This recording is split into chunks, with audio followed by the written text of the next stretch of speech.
He is the only fighter who ever lived to win world titles in 8 different weight divisions. 8. A man who shared the ring with Floyd Mayweather in the richest boxing match in history and walked away with more money than most athletes see in a lifetime. With a fortune like that, he could have settled anywhere on earth. A villa in Los Angeles, a tower in Dubai, a quiet life far from where he started. Instead, Manny Pacquiao went back to the dusty southern city that raised him with nothing. And over the years, he did something far stranger than buy a mansion. He bought into the place itself. He housed its poor, and then he got himself elected to run it. Ask people in General Santos, who really holds the city together, and a surprising number of them will give you one name. To understand how that happened, you have to go back to the streets. Manny Pacquiao was born in 1978 in the southern Philippines, and he grew up in and around General Santos City, one of the poorest corners of a poor region. Home for a long stretch of his childhood was little more than a cramped shack with no running water. Money was so tight that he left school as a young teenager to help feed the family, selling bread, water, and cigarettes on the street for a few coins at a time. As a skinny boy with almost nothing, he started boxing for prize money, and by the age of 16, he had already turned professional, reportedly tucking weights into his pockets just to make the minimum and get a fight. Most people who watched him scrap for tiny purses had no idea they were looking at a future legend. They just saw a hungry kid who refused to quit. Then he started climbing, and he did not stop. Pacquiao tore upward through weight class after weight class, beating bigger and bigger men, until he had done something no boxer in the history of the sport had ever managed. He won world titles across 8 separate divisions. His demolition of Oscar De La Hoya in 2008 turned him into a global superstar, and in 2015, he finally met Floyd Mayweather in Las Vegas in the most lucrative fight the sport had ever seen. A single night that reportedly earned him in the region of $130 million. Across his whole career, estimates place his ring earnings somewhere north of $500 million. That is where the fortune came from. But Pacquiao had watched too many fighters earn everything and end up with nothing. He wanted the money to keep working long after the final bell, and almost all of it pointed in one direction: home. He poured it back into General Santos and the province around it. He opened a hotel there that grew into a small chain.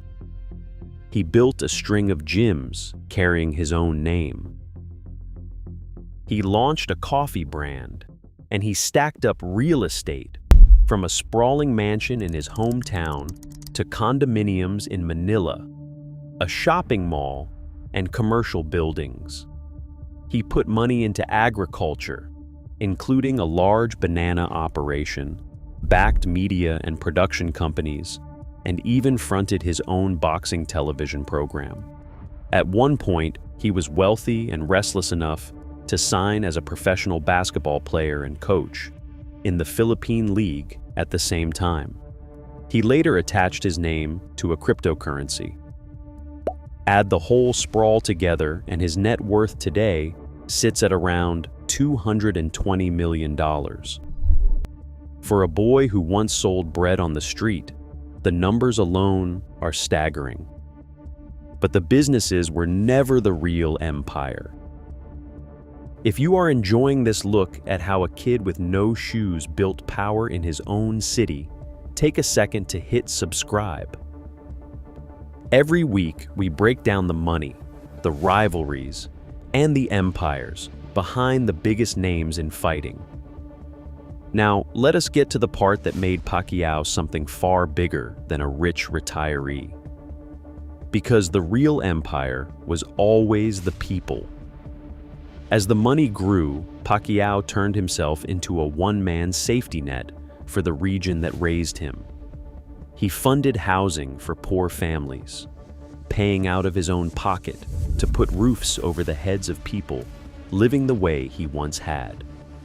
He covered hospital bills, school fees, and funerals for strangers who lined up outside his gate. In a part of the country where government help often never arrives, a former street kid had become the thing people leaned on. And then he did the move that turned all of that goodwill into real authority. He ran for office. First, he won a seat in Congress, representing his home province, and in 2016, he was elected a senator of the entire Philippines. This is where the clickbait gets it wrong, and also gets it right. Nobody literally owns a city. You cannot hold the title deed to General Santos. But when one man employs your neighbors, houses the poorest families, pays for the things a local government should, and then gets himself voted into power over the whole region, he becomes the center that everything else circles around. In General Santos, an enormous share of daily life eventually runs back through Manny Pacquiao. Then came his boldest move of all, and it was the one that finally found the limit of his reach. In 2022, Pacquiao stopped aiming at belts and council seats and ran for the highest office in the land. He campaigned to become President of the Philippines, the ultimate version of owning the place that had owned him. But the country was not his city. He finished third, well behind the eventual winner, Ferdinand Marcos Jr. The man who had conquered 8 weight divisions could not conquer a national ballot. And the ring handed him the same hard lesson. In July of 2025, after 4 years away and at the age of 46, Pacquiao climbed back through the ropes in Las Vegas to challenge Mario Barrios for a world welterweight title. It was meant to be one more impossible coronation. Instead, the judges scored it a draw. He had not lost, but he had not won either, and the comeback that was supposed to crown the legend left the question hanging in the air. So, where does the empire stand today? The hotels, the gyms, the property, and the brands are still his. He remains one of the most powerful figures in the south of the country, a man whose word can move a town. He was inducted into boxing's Hall of Fame, and he still talks about fighting again, still talks about running again, still treats General Santos as the center of his world. But the clean fairy tale has become something more complicated.